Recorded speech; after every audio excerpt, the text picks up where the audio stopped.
It's another edition of Time About the Movies, and today we're wrapping up August 1992 with 5 movies to look at. Let's go ahead and jump right on into it. And we're going to start off with the first movie that came out, the biggest new release of the weekend. Nicolas Cage, Sarah Jessica Parker, and James Caan in the comedy Honeymoon in Vegas.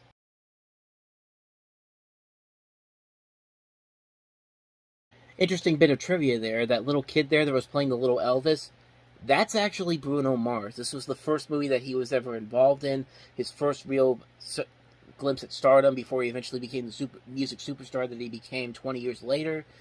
I thought that was an interesting little bit of history there. But as far as the movie itself goes, this is a pretty fun movie. It's a very light screwball comedy with a lot. It's kind of like the comedy equivalent to Indecent Proposal, where that one is like, well, that one has more, is taken more seriously. This is done more comedic wise. Like Nicolas Cage plays this guy who decides that he's going to go to Las Vegas and marry his girlfriend, played by Sarah Jessica Parker, but he makes a bet. He makes a bad bet with a wealthy gambler, played by James Caan, and he basically asks him for his girlfriend for the weekend, and it basically turns into kind of a similar movie to Indecent Proposal, except that one's taken more seriously. This is done more for comedic purposes, and the end result is a very funny movie in the end. It's a great movie. Nicolas Cage and Sarah Jessica Parker work off each other very well. Actually, Sarah Jessica Parker has some pretty good chemistry with Cage and Caan in this movie. And it's just a fun concept overall. It's a movie it's a very by-the-numbers script, but really, it delivers what you expect it to do. It delivers everything that you want it to do. It's a light screwball comedy, gives you everything that you want, and overall, it's a very enjoyable movie. It's a very funny film, written and directed by Andrew Bergman, who made another great underrated film just a couple years ago that we looked at called The Freshman. Great film with Matthew Broderick and Marlon Brando. This is another really good movie from him. Definitely probably one of my favorite movies from him. Honestly, looking at the movies that he's made, it's a fun movie. It's just a fun film overall. Great comedy, great laughs, great cast overall, great writing, great direction. It just works on so many levels. It's a great movie. Honeymoon in Vegas. If you haven't seen it, by all means, please check it out. So, with that said, let's go ahead and move on to the next movie that we have here, and that is the horror sequel, Pet Sematary 2.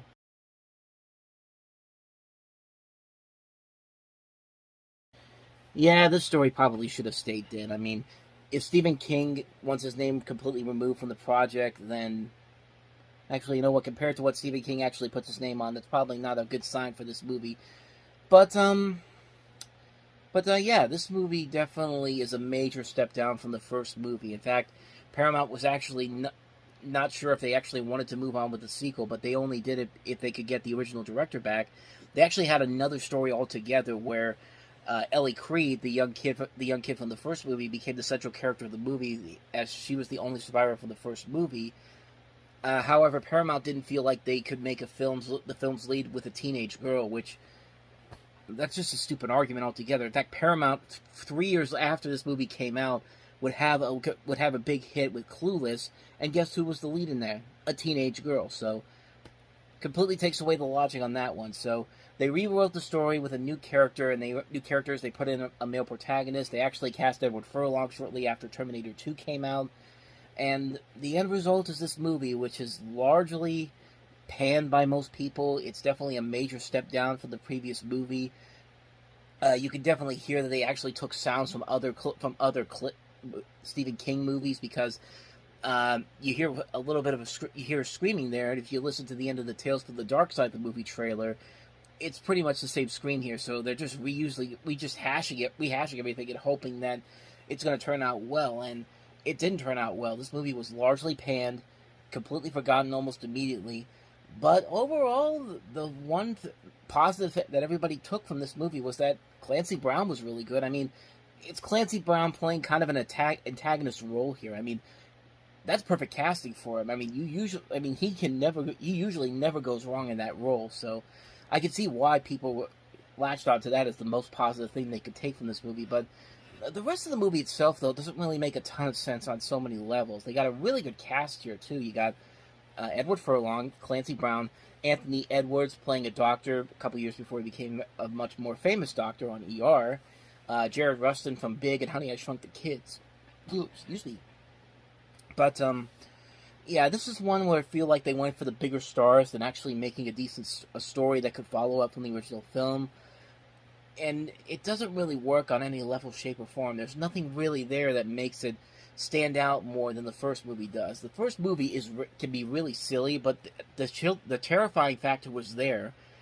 There ain't nothing terrifying about this movie. In fact, a lot of the elements in this movie make no sense whatsoever, and it's just not a very good movie. It's a movie that really is a major step down from the previous film, and it just didn't work on any level, shape, or form. So, quickly went away, and you can see why. Pet Sematary 2, not anywhere near as good as the original. So, let's go ahead and move on to the next movie that we have here, and that is kind of another high-profile film that didn't do so well. David Lynch's feature film follow-up to Twin Peaks, Twin Peaks Fire Walk with Me.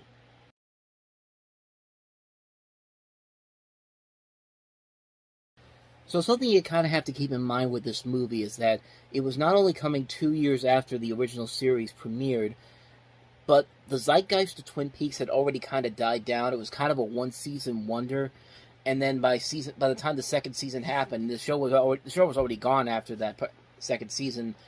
Most likely because it had a lot of trouble living up to the hype of the first season, and it also didn't help that ABC put it on Saturday nights, dumped it on Saturday night, and it completely lost the buzz in the ratings.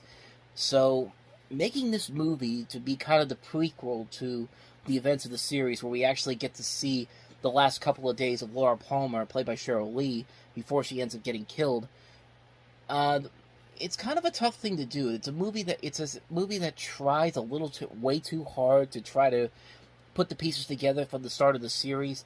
And when the film came out, it polarized a lot of people. It was one of those movies where they took it to the Cannes Film Festival that year, and it actually got booed and jeered by a lot of people.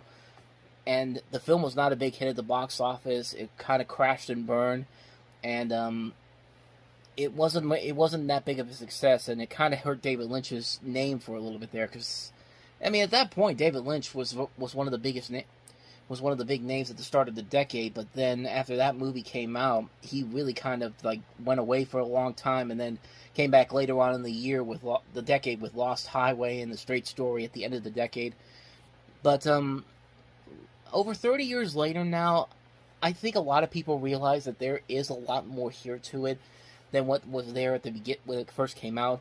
It's one of those movies that does age well with time, especially now when you have the revival series that came shortly after in 2017. That kind of is probably the best thing to come out of Twin Peaks, honestly. That last season that Showtime did, and as far as this movie goes, I finally saw it later on down the road, and I kind of realized that yeah, there was a reason to make this movie. It is a very interesting film.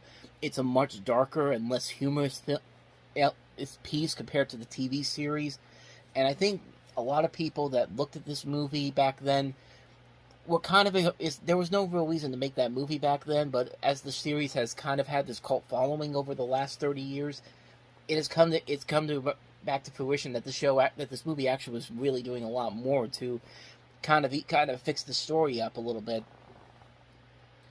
It's a movie that has definitely aged over time. If you ever saw the original series and watched all the recent series as well, I think you could enjoy this a lot more compared to just going into it first time without ever really knowing what's going on. Because I think that's kind of why this movie didn't do so well. Because I think a lot of people who saw this movie maybe didn't go into the original series beforehand, but it is actually a pretty decent movie. The mystery is very good. I like the darker, less humorous tone they take.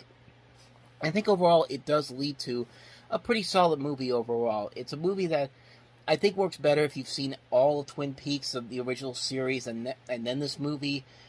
And I think you definitely get more out of it than if you go into it cold turkey. So that's my personal thoughts on this movie. Twin Peaks Fire Walk with Me.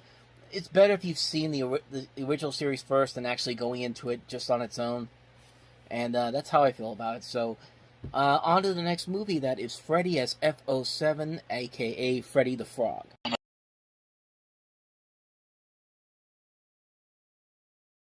Oh, where to begin with this movie? A story that starts off with fantasy, then goes into the secret agent genre, then you find out it stars Ben Kingsley, and Yeah, that perfectly sums up everything wrong with this movie. This is a movie that's so bizarre, and for a lot of people, they saw that they saw this cut right here, which was from the NCA Universal Home Video release, and that narration by James Earl Jones was added in there. Different odds and ends were actually cut in sequences, were re-edited supposedly in hopes to make the film easier to follow. They actually took out a lot of racially sensitive elements to the movie, which shockingly there was a lot of. There's the KKK in this, Nazi Axis-like soldiers, tourist and punk crows redubbed. It's it's unbelievable how bizarre this movie is. The original cut of this movie has never been released on a wider scale. As far as I'm concerned, this movie I don't think ever saw the light of day after this. But a lot of us knew this because of the MCA Universal cut, and either way, they probably got a subpar, lackluster movie in the process because this is definitely a mess of a movie. This movie is so all over the place. The animation is all over the place. Half of the time it looks amazing, but then other times it looks like really bad direct-to-video garbage. Plus, you're wasting a good cast here. Ben Kingsley as Freddy the Frog. I mean, that should be enough right there to tell you how they messed this up. You also have Jenny Agutter from American Werewolf in London, Brian Blessed, John Sessions, Nigel Hawthorne, Jonathan Pryce. The story is all over the place, starting off as a fantasy adventure, then going into a spy movie. Like they had two different scripts for this, for two different animated movies, and just cut it in half to plaster it into one movie. And they actually plan on making a sequel to this, which I don't know how they were going to, because nobody was asking for this movie to begin with.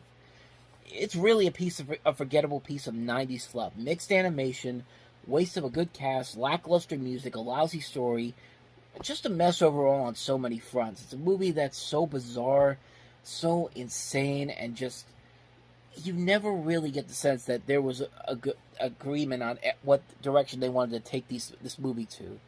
And yeah, sure enough, this movie ends up being one of those weird, bizarre pieces of 90s fluff that's just instantly forgettable. But when you see it, you kind of remember it if you grew up in the 90s, because it was all over the place for a little bit. But not for too long. But it definitely holds your memory back if you actually remember this movie coming out on video at the time, like it did for me. So that's Freddy as FR07, Freddy the Frog, whatever you want to call it. Call it shit, because that's exactly what it is. So, on to the next movie, the last movie that we have here, and that is Storyville.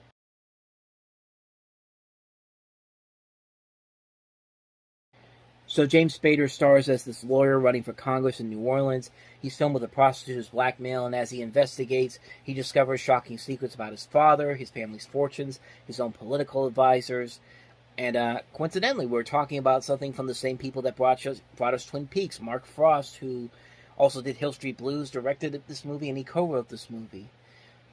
Pretty good cast here. James Spader, Joanne Whalley-Kilmer, Jason Robards, Piper Laurie, Chuck McCann's in this. That's pretty much all I know about it, because I haven't seen it. I don't really know too much about this movie, honestly.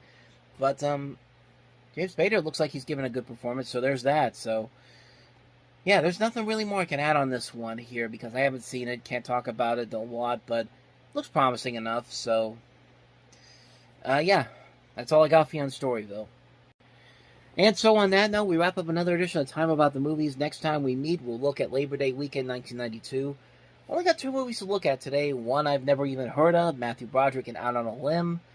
And another one that I have heard of, Tim Robbins and Bob Roberts. You can probably tell which movie I'm going to have a lot more to talk about, but that'll be what we'll talk about next time, though.